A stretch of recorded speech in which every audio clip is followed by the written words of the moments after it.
The system took one look and immediately set its eyes on me, someone honest and well-behaved.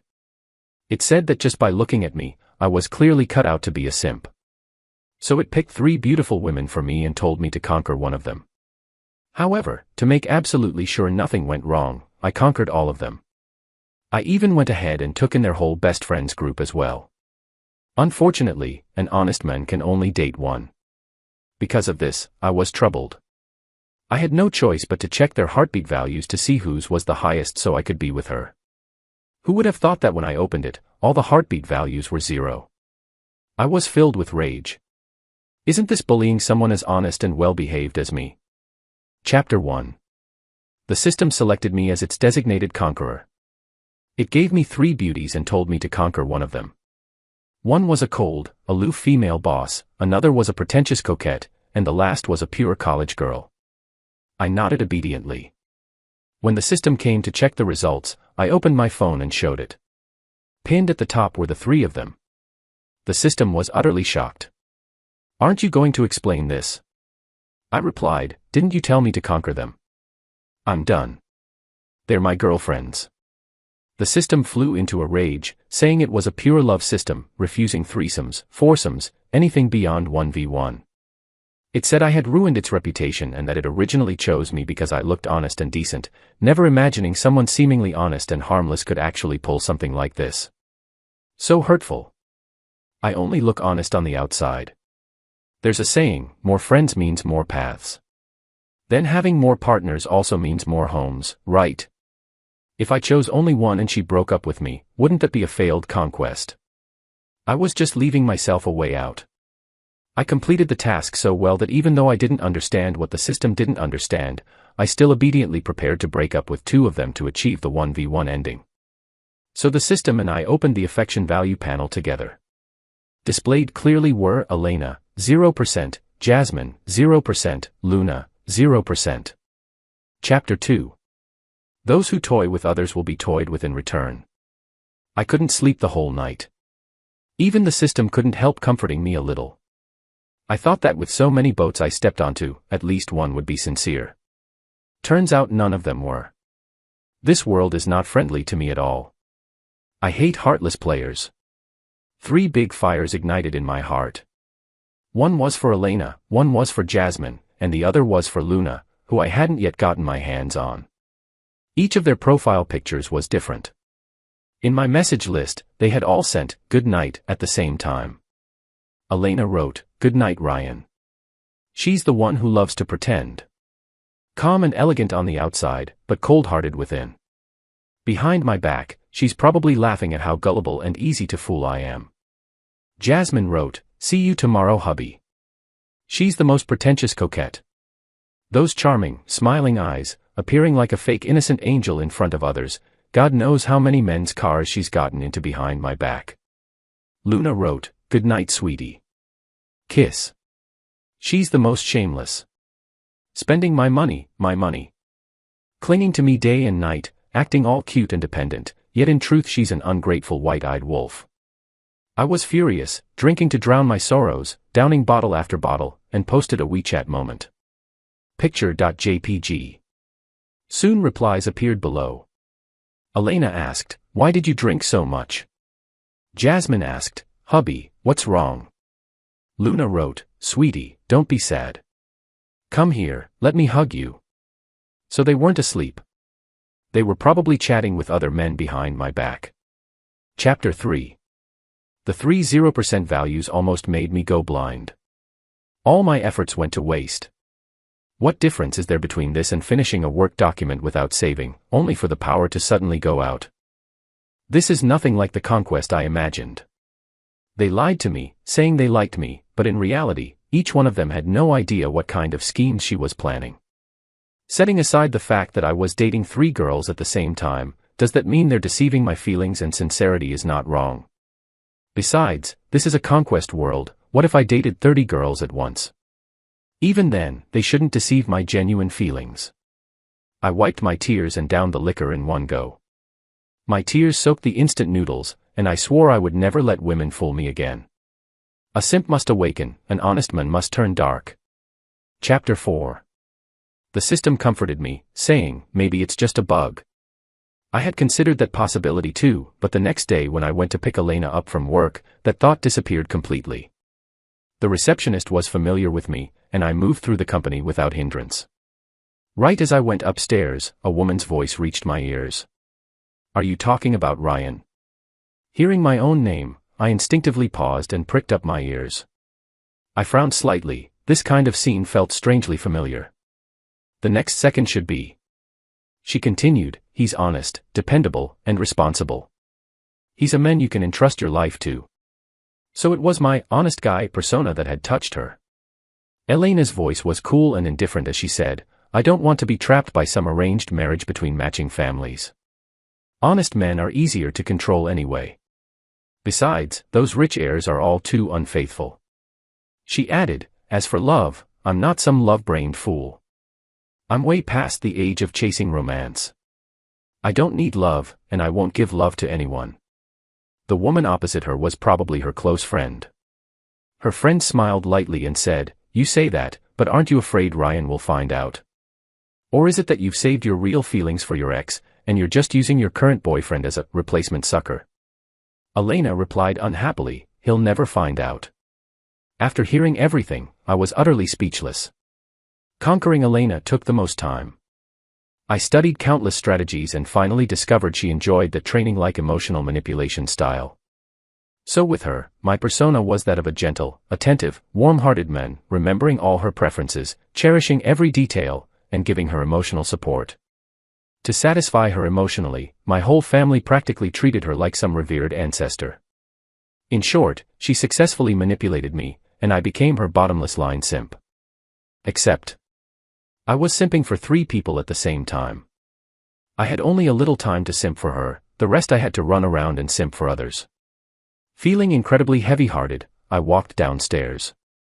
Then I called Elena. She asked, "Ryan, what's wrong?" Truly good at pretending. I said, "Nothing, I just wanted to hear your voice." Elena spoke softly, "If you really want to marry me, you'll have to agree to 3 conditions. First, after marriage, you'll do all the housework. Second, all the family finances will be controlled by me. Third, the bride price will be $300,000, and the gold jewelry is counted separately. If you agree, then I'll agree to marry you." After saying that, she glanced at her friend, everything conveyed without words, as if telling her, "See. Easy to control." And indeed, she had me in the palm of her hand. After all, my mother, who doesn't have much time left, said her last wish is to see the 2 of us get married. Chapter 5. On my side, I made an announcement. My terminally ill mother instantly jumped up from the hospital bed. She said, "Boss, are we not acting anymore?" I replied, "Yes, it's time for the final curtain." She wiped her pale face and said, I even thought your woman would come today, so I put on 3 layers of powder." I stuffed her payment into her hand. I also asked her to tell my dad and my sister that filming was wrapped and they could clock out too. Elena called me. "Ryan, when we go see your mother later, let's discuss the engagement again." I replied, "No need." I sighed and said, "My mom is gone." Her voice trembled. "What?" I said, "My dad and my sister were too anxious after hearing the news. They rushed over and got into a car accident on the way. They're gone too." There was a long silence on the other end. Then Elena said, "Ryan, don't joke around like that." "Heh. Who's joking with you?" I said, "The crematorium already took them away. Before she passed, my mom told me to break up with you. Let's part ways peacefully." I choked up and continued, "She said a woman like you can't be my wife. She told me to think carefully. I don't want to break up with you either, but my mom said this was her last wish. If we stay together, I'd be the world's biggest unfilial son. During her 7-day soul return, she'll definitely come find me. Elena, I'm a mama's boy, I can't disobey my mom. We should break up." Before Elena could react, I quickly hung up the phone.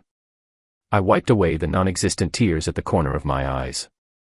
Then I called out to the side, "Everyone, come get your wages." The woman who played my mother held the card with a delighted smile.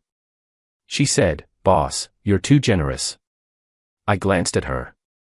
She said, I get it. She wore a knowing expression. Since I already went into the crematorium, your woman, or rather, that woman, will never find me. Chapter 6. Elena's calls came one after another. I didn't answer any of them. But unexpectedly, her close friend called me instead and told me everything she had overheard from Elena. She also told me that Elena's white horse prince was named Dominic. The two of them were perfectly matched, same family background, grew up together, shared interests, sharp and evenly matched. But right when they were about to end up together, something happened and Dominic suddenly left the country without a word. Ever since then, Elena had strongly rejected the idea of marrying someone equally matched. That was why she chose me, who wasn't from a matching family. I was a little surprised. Not surprised about Elena's past, but surprised that the betrayal she suffered back then came so abruptly. The friend continued, intentionally or not, if you need, we can meet and talk. Actually, I've seen you before, and maybe Elena isn't the person most suited for you. I replied, no need. I cut her off and sighed, Elena and I already broke up. Maybe we really aren't suitable. Elena brings misfortune to men, my dad, mom, and sister are all gone. If we stay together and she brings misfortune to me next, what then? Anyway, I'm hanging up. I don't have the time to take in another one. Get in line, I'm very busy. I didn't block Elena, just ignored all her messages and made an appointment with the next girl. Chapter 7. I glanced at the person in front of me. Jasmine, a dazzling, flamboyant, pretentious, and scheming coquette. The first time I saw her, I fell in love at first sight, and conquering her took a great deal of effort. Not only did I need to avoid Elena's sharp eyes, I also had to cater to Jasmine's tastes. She had countless admirers, her pair of seductive peach blossom eyes were truly beautiful. I spent no less time conquering her than I did with Elena, just to prove that in my heart, the two of them held equal importance. I treated her so well, gave her double the time and sincerity. Whatever I gifted Elena, I gifted her too. Whatever I texted Elena, I texted her as well. I kept everything perfectly balanced, anyone who saw it would praise, he's so considerate. And yet her affection value was still 0. Heartless player. Another heartless player. Jasmine rested her chin on her hand and looked at me. What's wrong, hubby? You look unhappy. With Jasmine, my persona was that of a playful delinquent. Jasmine loved that type. Because that day when I rented a luxury car, she accidentally rear-ended me with very calculated precision. I joked, it's fine if you don't compensate me, but in return, you can let me bump into you too. She blushed and agreed. From that moment, I knew she was a pretentious coquette with schemes behind her smile. Based on my deduction, if 10 men driving luxury cars flirted with her, she'd add all 10 into her WeChat. Morning, afternoon, and evening, different passenger seats for different men. And then she'd still send me a, good night, hubby. The more I thought about it, the more convinced I became. The more I thought about it, the clearer everything became. A sudden revelation. So insightful, so enlightened. I must be the reincarnation of a wise old sage. Jasmine didn't look like an honest woman at all. And how could someone who wasn't honest deserve someone extremely honest like me? The more I thought, the angrier I became, and I slapped Jasmine across the face. The delinquent persona was great, I could vent my anger without her noticing anything odd. She probably even thought it was flirting. Seeing me suddenly lose my temper, Jasmine thought I had heard some rumors. She hurriedly said, hubby, those things were all made up by others. You know I report everything to you every day. According to the usual plot, Jasmine definitely also had some tragic backstory. And sure enough, her close friend betrayed her easily under my light prodding. Truly a Schrodinger's best friend. She said, Jasmine once fell for a guy at first sight. His family wasn't well off, but he was very strong-willed. But after Jasmine went abroad and returned, she never saw him again. He didn't hang around that area anymore, and no one knew where he went. Jasmine kept missing him, until she met you. She pursed her lips and added, it's because you look very much like him. I was speechless. The system couldn't help but pity me and said, I thought you were the bad one, but it turns out they're the bad ones. What a battlefield of bad people. Chapter 8. The third one. The one that broke my emotional defenses the most. Luna. At that time, I already had Elena and Jasmine and still had a bit of spare money. So while wandering around the university district, I deliberately arranged an accidental encounter with Luna. She was wearing a white dress, obediently handing out flyers. Innocent doe-like eyes, a few soft strands of hair falling beside her ear. This kind of pure, innocent girl was perfect for someone honest like me. She called me sweetie, sweetie, every time she opened her mouth. I supported Luna with $2,000 a month. A broke guy like me was actually keeping a woman. Maybe I didn't notice Luna's logo-less haute couture. Maybe I overlooked her expensive necklace. Or maybe she acted so convincingly that I truly believed she was a poor college girl. Thinking back now. Right, how could ordinary people look as if they were glowing from a distance? A female lead couldn't possibly have no background. When my private investigator told me who she really was, I felt like I'd been struck by lightning. The heiress of the Sterling family. A wealthy young lady. According to the investigator, she already had a princess temper back in school. Walking around pretending to be a poor innocent girl was purely her personal quirk.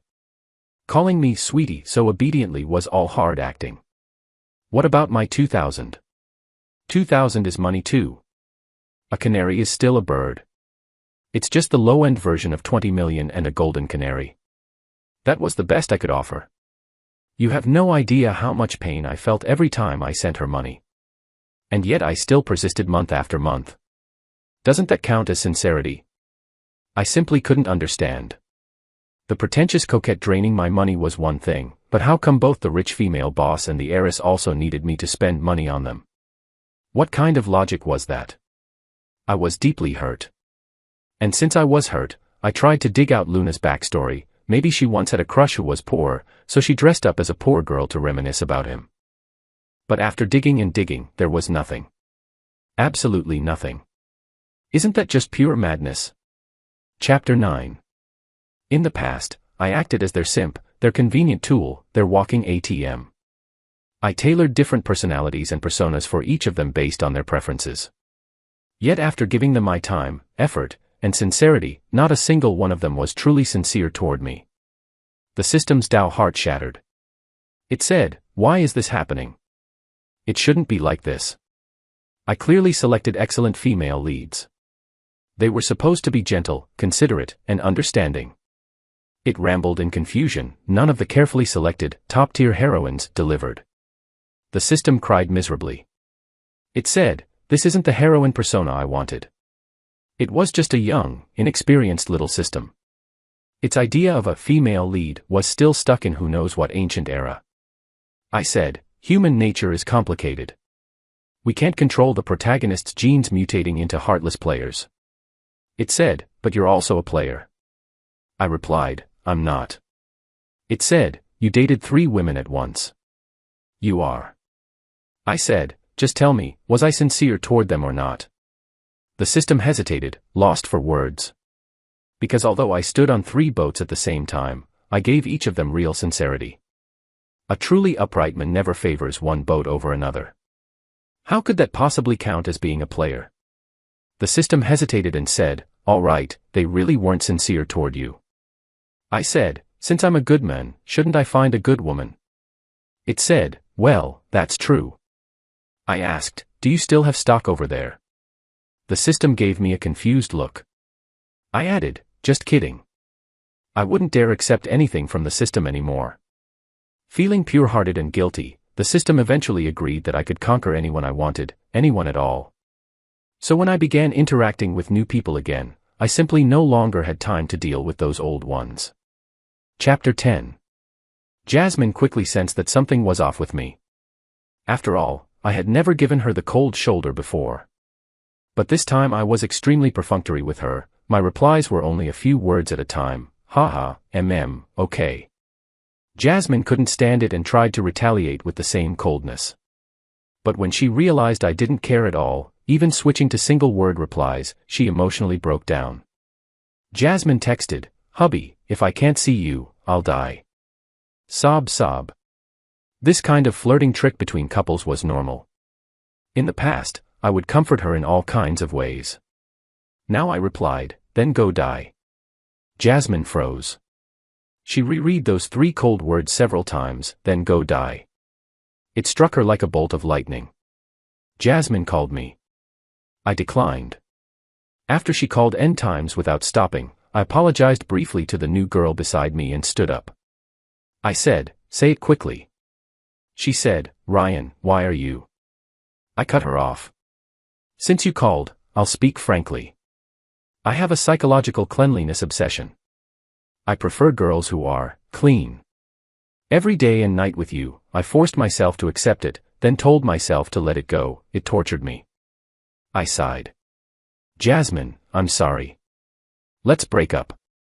I continued, "My mom said white paper should match with white paper, and newspaper should match with newspaper. I'm a mama's boy, I can't disobey my mom." Then I hung up. The system was stunned. It said, "Can that reason even work? What if Jasmine is a clean and good girl? Then the breakup reason wouldn't make sense." This time I genuinely laughed. I said, "Don't make me laugh." Chapter 11. But what I didn't expect was that Jasmine waited downstairs for an entire day just to see me when I came home. I was humming a tune when I saw a beautiful silhouette in the distance. One glance and my soul was almost hooked away. When I snapped back to reality, the figure had already flashed right in front of me. Jasmine's eyes were red as she said, "Where were you? I couldn't find you anywhere. You didn't go to the place we first met, or the place we had our first date, or where we first." I stopped her in time. Her words were getting too jaw-dropping. I said, "Because we already broke up. My mom said I can't be with you. I'm a mama's boy, I can't go against her." She threw herself into my arms, burying her face in my chest. "Hubby, don't treat me like this. I can't take it. When you ignore me, I feel like I'm dying." No matter what I said, Jasmine wouldn't listen. She clung to me like sticky candy, refusing to let go. If she doesn't get put in her place, she really forgets who she is. Chapter 12. I yanked her away and pushed her out. My true nature was exposed. Since everything was already over, exposing it didn't matter anymore. We honest people are not that easy to bully. I said, "I don't want a woman who's been tainted. Who knows if you were dumped by some random guy out there before suddenly remembering to come back to me." Jasmine looked bitter. Her throat went dry. Hearing that, her eyes nearly rolled back, she almost fainted. She said, "I didn't." I said coldly, "You did." "I really didn't." "You did." Jasmine closed her eyes. She said, "Ryan." I looked at her in confusion. She bit her lip and said, "I always thought you knew.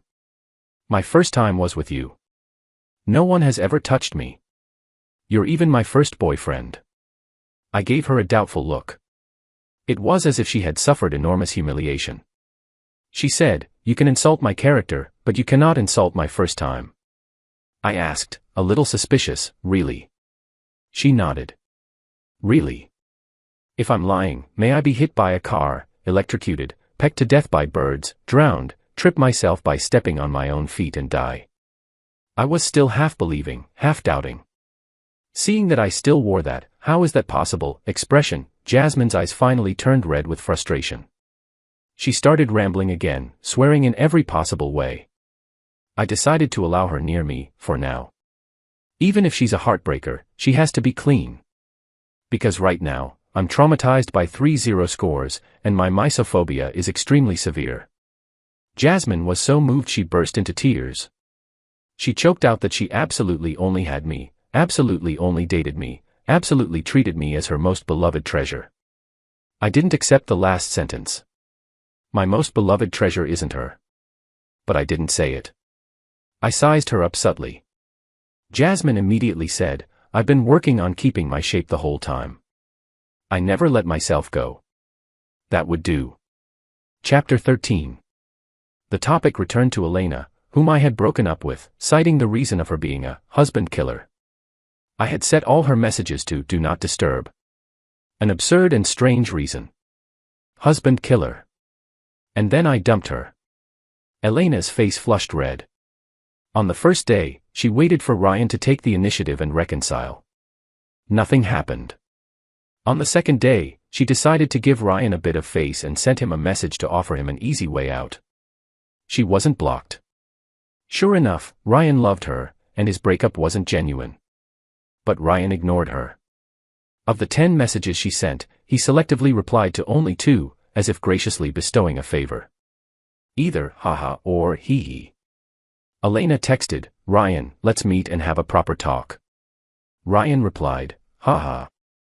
Elena texted, Ryan, I don't know about your mother. Let's talk, okay. Ryan replied, hee hee. She actually went to the hospital, but it seemed that no one remembered that there had ever been a terminally ill mother and her devoted son. The past should leave traces, and logically she should have been able to find something out, but unfortunately, her opponent was the system, a system that had just been stunned by a heartbreaker. So she found nothing. Elena texted, if we keep going like this, our feelings will die out. Don't you really want to see that happen? Ryan replied, unsubscribe. Elena had a bad premonition. Actually, it wasn't their relationship that was dying. It was Ryan's feelings for her that were fading. Because she just couldn't let go. Did Ryan care? Clearly he didn't care. For several days, Elena's face was clouded with gloom. But even so, she never reflected on what was wrong with her demands. Instead, she comforted herself by thinking Ryan was just upset over his mother's passing and that after some time, everything would be fine. Their relationship was still unbreakable. Ryan loved her that much. Elena still held onto a bit of hope. Until a private investigator brought a photo. After seeing the photo, she felt like she had died inside. In the photo, Ryan was standing very close to another woman. They were both smiling widely. The shameless woman seemed to be flirting with him while Ryan appeared effortlessly suave and calm. No, this wasn't right. Elena angrily slapped herself. She had become obsessed with seeing a cheating photo. It hadn't been like this at the beginning. She was the one in control, the dominant one, the one on top. Elena pressed her lips tightly together and began dialing frantically. 1, 2, 3, 4, 5, 6. No one answered. What did this mean? What did it really mean? Finally, a call was answered, almost grudgingly. On the other end, Ryan casually said, "What's the matter? Can you stop being paranoid? Find something to do. If you can't find anything, just scroll through your phone." Elena trembled with anger and threw her phone. Actually, I hadn't decided how to deal with Elena yet. This woman was skilled in pickup artistry, clearly an age gap relationship. She had pursued me first, but in the end, I was the one acting like a simp, spending money on her. After all, men should spend money when pursuing women, but when women pursue men, they're actually giving men a chance to chase them.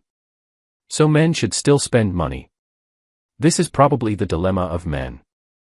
So even though I had said we were breaking up, I would still reply when she was about to snap. Just to keep her dangling.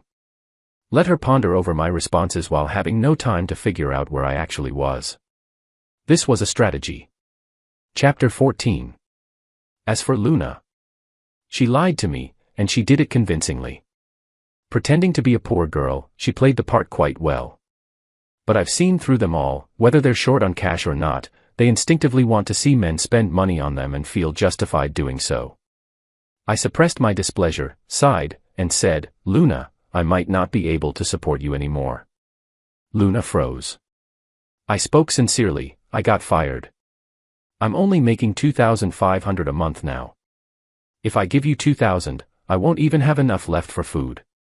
With Luna, my character was that of a deep, affectionate supporting male character who made $3,000 a month and was willing to spend $2,000 on her. Isn't it extra deep and affectionate that I was willing to spend that much? Luna, with her eyes narrowed into a smile, said, "It's okay. I'm doing part-time work now, and I make a decent amount.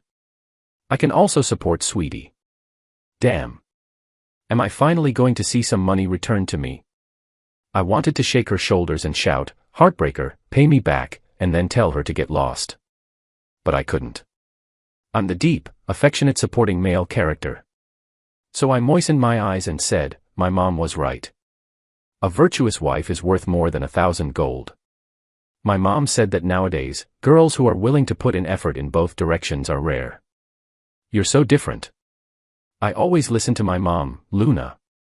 I'm not going anywhere. I'll stay here and suffer with you. Didn't they say women shouldn't suffer with men? Well, I'll suffer with a woman instead. Let's see how much suffering there really is. Luna still had a thick stack of flyers in her hands. So I sat there and watched her hand out flyers for 5 hours. During that time, I finished 2 apples, ate 3 burgers, and cleaned out the pancake stall I passed by. Luna couldn't stop. She couldn't get angry. And she definitely couldn't take out her Apple phone. She worked for 5 hours straight. And I watched the whole thing. Until she handed out the last flyer. I immediately gave her some emotional value. Luna, you're amazing. Luna couldn't help but smile and said, I saw a restaurant online yesterday that looks really good. I've never been there with anyone, would you like to go with me? Luna, having been pampered, was completely dizzy. She spent all the money she earned from handing out flyers. She even had to pay some extra. 5 hours of work, all for nothing. Luna was speechless. I asked, why aren't you eating? She said, I'm not hungry. Because after 5 hours of standing, her muscles were stiff, and Luna had never felt this bad about money before. She was probably starving. I continued eating. Eating a lot. Not leaving a single bit. Hey. Now I finally understand how good it feels to spend someone else's money. Chapter 15. Out of the 3 of them, Jasmine had the most talent. She quickly accepted my true nature. I thought she might have some sort of tendency or trait that led her to this. That's right, otherwise, how could she fall for a delinquent like me? I found it easiest to get along with her because I could take advantage of the situation and play around with my character design. Even now, after my true nature was exposed, she still seemed to enjoy it. I had a sudden inspiration. Could we perhaps do something like a bondage theme? It didn't seem like she'd be surprised. Jasmine asked, honey, what are you thinking about? I said, thinking about you. Jasmine froze, then kissed my neck with affection. She said, honey, I'm so happy. What? Is being tied up really that happy? I didn't know what she was so happy about. Ryan. A sharp voice interrupted the moment between Jasmine and me. Chapter 16. Not far away, a woman wearing a black mermaid dress got out of a car, her face flushed. She was clearly heading to some kind of party. Elena indeed was heading to a party. Halfway through the drive, she casually glanced outside the window and saw a scene that would stay with her forever. A strange, smelly woman was kissing Ryan. In an instant, her blood rushed to her head. Elena almost passed out. In a panic, she urgently called for the driver to stop the car and rushed out, heading straight for the other woman. She gritted her teeth and shouted, Ryan. Come here. I didn't move. This was the first time I'd seen Elena after I set her messages to Do Not Disturb. She looked like she was about to go mad. She screamed, you gave me the cold shoulder just for her. I cleared my throat and said, I just didn't want to say anything that might hurt you. Rather than making us both sad, it's better to say nothing. She shrieked, is that your reason for cold shouldering me? I've given you so much, and this is how you repay me. Cheating's bad enough, but what's this? Is this the third mistress? I was taken aback. But I still had to refute part of her statement. I said, do you know how many people I have to block if I post a WeChat update about you? You think I haven't put in any effort? Jasmine, who had just been confused and was now slowly realizing that I might not just have one girlfriend, couldn't help but react with a reflexive laugh, her voice soft as she said, why are you shouting so loudly? With the mindset of chasing after the second woman, I ended up capturing the heart of the third woman, making her so angry that her face turned pale. Her elegant mermaid dress now twisted with her distorted expression looked especially ridiculous. Elena asked, Ryan, be honest with me, how many women do you have? I lowered my head and didn't answer. Elena, with red eyes, screamed, answer me. Jasmine, who couldn't hold back any longer, snorted and said, can you have some class? Stop yelling like that. Elena cursed, bitch, playing the role of the rightful wife. No one expected it, but Elena slapped Jasmine across the face.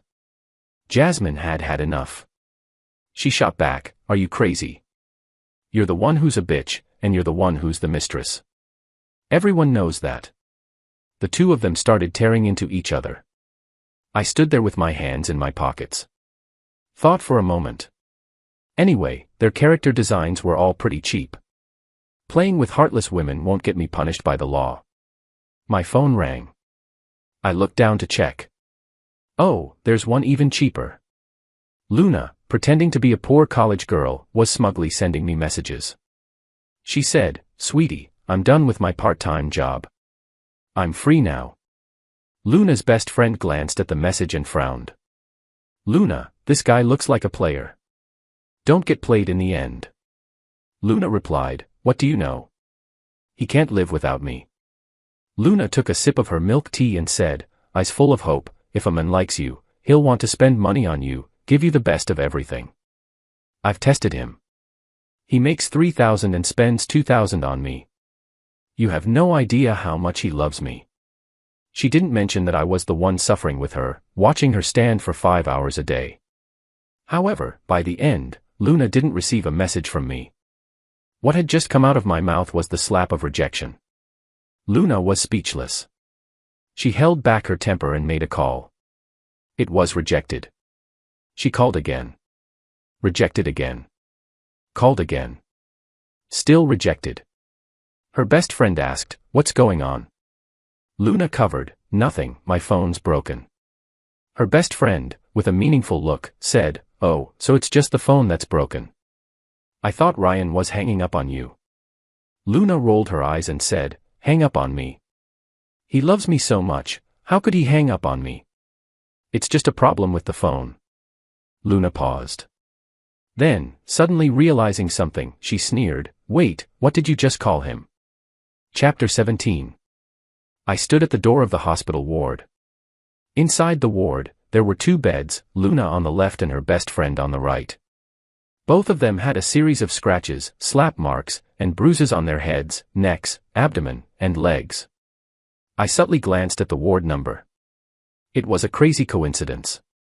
The next room was where Jasmine and Elena were. Both of them had ended up in the hospital after a fight.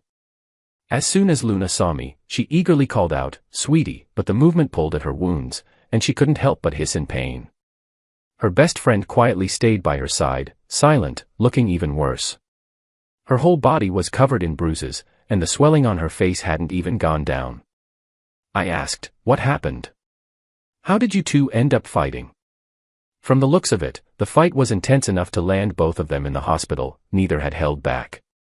Her best friend spoke softly, "It's nothing. We just had a little disagreement." Honestly, compared to Luna, she seemed like a completely different person.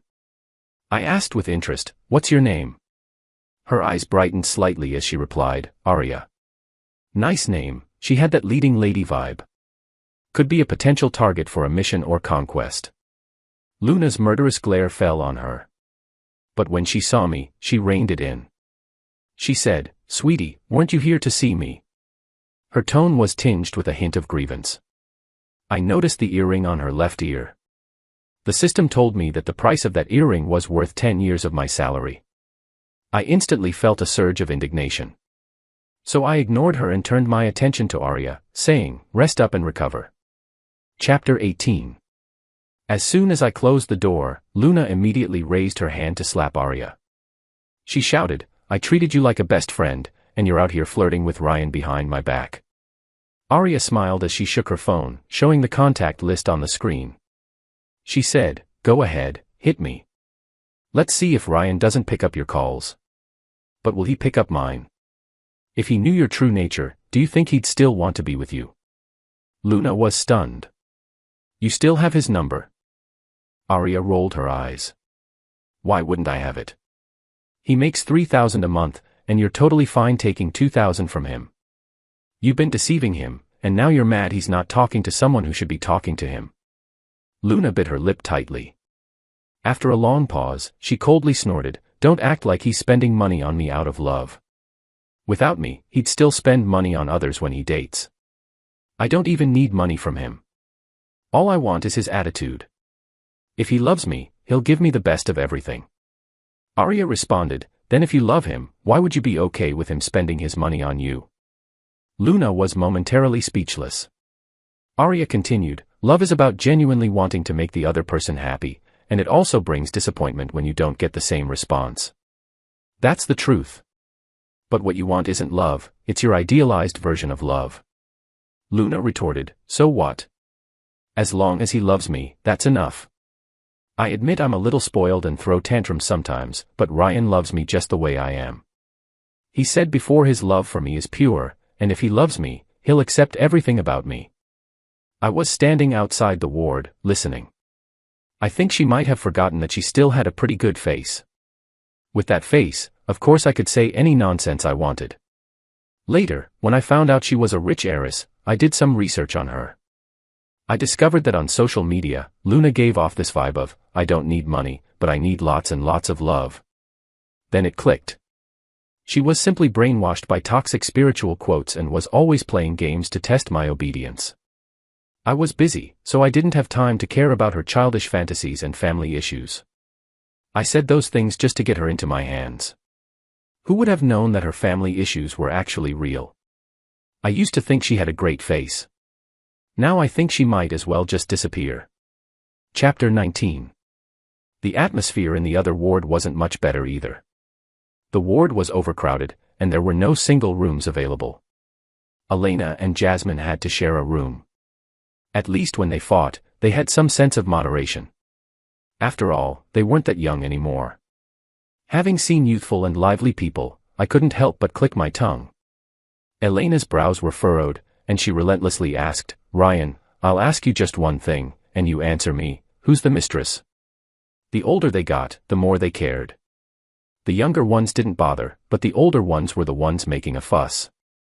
To be blunt, at this age, still insisting on knowing who the mistress is, really, the older you get, the more stubborn you become. Does it really matter who the mistress is? There's no mistress if there's no legitimate wife.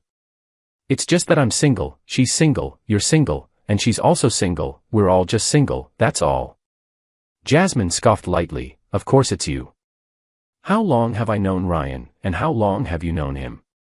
When I was in a strong, committed relationship with Ryan, you were probably still on blind dates. Ryan's not going to date you, this old woman, instead of me. And you, always acting like an independent, successful woman, how shameless can you be? Aren't you afraid your image will crash all over the news? Elena's face turned red with anger. She shouted, shut up. Ryan, tell her. How long have we been together? We've already picked out an engagement ring. You, someone who's not even worth being called a proper person, just barging into someone else's relationship, how haven't you been hit by a car yet?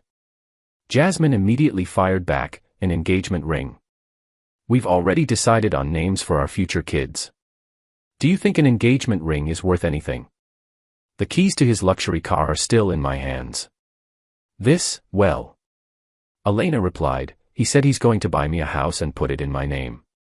Jasmine retorted, I only have to say one word and he'll give me land. What's your crappy house even worth? I was speechless. Listening to them argue like they were at a market fighting over discounted eggs. I told them both to shut up. They instantly fell silent and turned to look at me in unison. After a moment of contemplation, I decided to use my diplomatic skills. I said, neither of you is the mistress. But the effect wasn't great. I had to resort to the avoidance method. I said, I think the doctor's calling me. I'll go check. Chapter 20. I had just dealt with one situation when another one broke out. Luna kicked Arya out of the ward, claiming that Arya had left on her own. Then she started acting pitiful and tried to coax me over. Dealing with the older ones was already annoying enough, and now I had to handle the younger one too. I said, you're the Sterling family's heiress, right? I wasn't going to beat around the bush, so I said it directly. Luna froze for a moment, then immediately denied it. What are you talking about? What heiress? I don't understand. I took out my phone and showed it to her. On the screen was all the information the investigator had gathered about her. Luna's face turned pale. She asked, you investigated me? I replied calmly, I investigate everyone. Luna bit her lip. So you knew all along? I said, not at first. I only found out recently. Luna was silent for a while, then suddenly tears welled up in her eyes. Are you going to break up with me? Because I'm rich? Because I lied to you? I watched her performance with interest. I said, that depends. She asked, depends on what? I replied, on whether the heiress is willing to compensate me for my emotional distress. Luna was stunned. Compensate you? I said, of course. You deceived me, pretending to be poor. I gave you $2,000 every month, thinking you really needed it. But it turns out you were just playing games with me. Shouldn't you compensate me? Luna's tears immediately stopped. Her expression changed from pitiful to disbelieving. She said, you want me to give you money? I calculated, $2,000 a month for 6 months, that's $12,000. Plus emotional distress, let's round it up to $20,000. Luna stared at me as if I were insane. She said, are you joking? I replied, do I look like I'm joking? Luna's face flushed with anger. You're extorting me. I said, I'm asking for reasonable compensation. If you don't want to, then let's break up. It's that simple. I turned to leave. Luna called out, wait. I turned back. What is it? She gritted her teeth. Fine. $20,000. I'll transfer it to you. I smiled. That's the right choice. She took out her phone and completed the transfer. My phone soon dinged with the notification. She asked bitterly, satisfied now?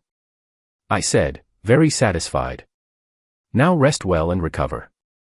As I was about to leave, I added, oh, and Luna. Next time you want to play poor, remember to hide those luxury accessories of yours better. Her face turned even redder as I walked out. Chapter 21. The system watched everything unfold and couldn't help but comment, you're really ruthless. I replied, they were ruthless first. It said, so what's your plan now? You've basically broken up with all 3 of them. I said, not broken up. Just, restructured. It asked, confused, restructured. I explained, Elena still thinks there's hope. Jasmine has accepted my true nature and seems to actually like it. Luna just paid me $20,000. I'd say things are going quite smoothly. The system was speechless. It finally said, you're impossible. I corrected, I'm flexible. In the following days, I maintained this delicate balance. I gave Elena just enough attention to keep her hopeful. I showed Jasmine my real personality, which she surprisingly enjoyed. I sent Luna occasional messages reminding her that I knew her secret. Meanwhile, I had already started pursuing Arya, Luna's former best friend. She was different from the others. More genuine, less manipulative. Or perhaps she was just better at hiding it, only time would tell. When I met Arya at a cafe, she smiled softly and said, I'm surprised you contacted me. I asked, why surprised? She said, because you're still entangled with Luna. And apparently 2 others as well. I asked, you know about them? She explained, Luna talks. A lot. Especially when she's angry. I asked, and you're still willing to meet me? She admitted, I'm curious. What kind of person can simultaneously date 3 women who all have 0 real affection for him, yet continue pursuing more? I laughed. Someone who refuses to give up until he finds something real. She raised an eyebrow. And you think I might be real? I replied, I think you're worth finding out. Arya smiled mysteriously. Interesting approach. Most men would try to impress me with compliments or expensive gifts. I said, I'm not most men. She agreed, clearly not. As we talked, my phone kept buzzing. Messages from Elena, Jasmine, and Luna. Arya noticed and said, you're quite popular. I explained, hardly. They're just checking if they still have control over me. She asked, and do they? I smiled. What do you think? Arya studied me for a moment, then laughed. I think you're more calculating than all 3 of them combined. I asked, is that a compliment? She said, it's an observation. Whether it's a compliment depends on what you do next. Chapter 22. The system suddenly interrupted me with an urgent notification. It said, "Warning, multiple protagonist candidates are experiencing emotional instability. System integrity at risk." I asked, "What does that mean?" It explained, "It means you've disrupted the predetermined romantic storyline so badly that the entire world might collapse." I said, "And?" It said anxiously, "And if it collapses, you'll be kicked out of this world, and I'll be decommissioned." I asked, "So what do you want me to do?" It pleaded, "Choose one. Commit to one relationship properly. Restore the balance." I thought about it. What if I don't choose any of them? It protested, "That's not an option." I reminded it, "Why not? You said I could pursue anyone I wanted." It argued, "Yes, but you need to actually complete a successful romance. Not just collect failed relationships." Arya noticed my distracted expression and asked, "Everything okay?" I replied, "Just making an important decision." She asked, "About us?" I said, "About everything." I made my decision. System, I'm choosing Arya as my official target. It said with relief, "Finally. A clear choice." I added, "On one condition." It asked suspiciously, "What condition?" I said, "You help me cleanly separate from the other three without any of them causing trouble for Arya." It protested, That's manipulating the scenario." I countered, "You manipulated me into this scenario to begin with. Fair is fair." After a long pause, the system agreed. "Fine. But this is the last time. After this, you're on your own." I confirmed, "Deal." Over the next week, things mysteriously fell into place. Elena received a job promotion that required relocating to another city. Jasmine ran into her long-lost first love, who had returned and wanted to reconcile. Luna's family arranged a marriage for her with someone from an equally prestigious background. Each breakup was clean, logical, and left no room for resentment toward me. Before leaving, Elena texted, "Ryan, maybe this wasn't meant to be. I hope you find happiness." Jasmine called to explain, "Darling, I need to give my first love closure. Thank you for awakening something in me. I'll treasure our memories." Luna sent a final message, "Sweetie, my family has made arrangements I can't refuse. You taught me that not everything can be bought with money. Thank you." I responded to each with appropriate sentiments, maintaining my different personas until the very end. Chapter 23. With the 3 relationships concluded, I focused entirely on Arya. She observed, "You seem relieved." I explained vaguely, "Just cleared up some complications." She asked directly, "The 3 women?" I acknowledged, "You're perceptive." She corrected, "I'm observant." "There's a difference." "So now what?" "You pursue me with the same techniques you used on them." I admitted, "Actually, I was thinking of trying something different." She asked, intrigued, "Different how?" I said simply, "Honesty." Arya laughed. "That's a novel concept for you." I said, "I know. But those 3 taught me something valuable." She asked, "What's that?" I explained, that manipulation, even skillful manipulation, ultimately leads nowhere. Zero affection from 3 different women, that's a pretty clear message. She asked skeptically, "So you're reformed now? A changed man?" I replied, "I'm realistic now. If I want real affection, I need to give real honesty." Arya studied me carefully. "All right then, honest Ryan. Tell me something true about yourself." I thought for a moment, then spoke. "I'm terrified of real intimacy. That's why I maintained 3 relationships at once. If one failed, I had backups. That's why I created different personas for each woman. None of them knew the real me, so none of them could truly reject me." Arya's expression softened.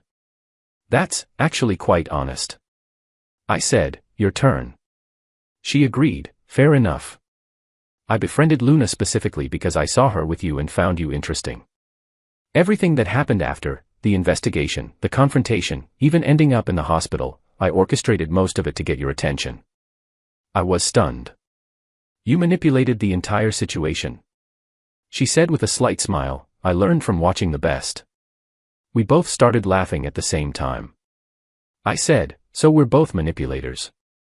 She agreed, apparently. I proposed, want to try being honest with each other and see what happens. She said, that sounds terrifying and potentially disastrous. I added, but interesting. She confirmed, very interesting. Chapter 24. The system chimed in. Congratulations. Area's affection value is at 45% and rising. That's higher than the other 3 combined ever achieved. I asked, because it's built on honesty. It explained, because it's built on mutual understanding. You're both aware of each other's flaws and accepting them anyway. That's real compatibility. Over the following months, Aria and I developed something I'd never experienced before, a genuine relationship. We were honest about our manipulative tendencies. We called each other out when we noticed old patterns emerging. We laughed about our shared cynicism regarding romance. And slowly, surprisingly, real affection grew. Not the obsessive, possessive fake love I'd experienced before. But something steadier, more real. The system reported regularly, 55%. 63%. 71%. When Area's affection value reached 80%, the system declared, mission complete. You've successfully achieved a genuine romantic conquest. I asked, what happens now? It offered, now you can continue this relationship in peace, or I can take you to a new world for another challenge. I looked at Aria, who was currently debating with me about whether manipulation could ever be ethical in relationships. I decided, I think I'll stay here. The system asked, surprised, really? No more conquests. No more challenges. I reasoned, I spent so much effort pursuing 3 women who felt nothing for me. Now I've found one who actually does. Why would I leave? The system was silent for a moment, then said softly, you've learned something valuable. I asked, what's that? It explained, that conquest was never the goal. Finding real connection was. You just went about it the wrong way at first. I questioned, so all of that, the 3 relationships, the 0 affection scores, the emotional games, was necessary. It confirmed, it was your path to understanding what you really wanted. Aria noticed my thoughtful expression. Thinking about your exes. I replied honestly, thinking about how different this is. She asked, good different or bad different? I admitted, scary different. But good. She smiled. I feel the same way. Epilogue. 6 months later, the system checked in one final time. It announced, Area's affection value, 94%. Your affection value for her, 91%. Genuine mutual romance achieved. My mission is complete. I asked, you're leaving? It said with what sounded like pride, I'm moving on to help another struggling romantic. But you've graduated. I said, thank you. For everything, even the failures. It replied, the failures taught you the most. Goodbye, Ryan. Treat her well. And then it was gone. I looked at Aria, who was cooking dinner in our shared apartment, our real shared apartment, not some carefully staged meeting place. She caught me staring. What? I said, just thinking about how I almost missed this by being too clever for my own good. She replied practically, well, you figured it out eventually. Better late than never. I wondered, what if I hadn't? What if I'd just kept pursuing shallow connections forever? She said bluntly, then I would have given up on you and found someone less complicated. I laughed. Fair enough. As we ate dinner together, discussing ordinary things like grocery shopping and weekend plans, I realized something profound. This ordinary moment, this honest, simple, real moment, was worth more than all the elaborate schemes and multiple relationships combined. 3 women with 0 affection had taught me what I truly needed, 1 woman with real affection, built on honesty instead of personas. And that was worth everything.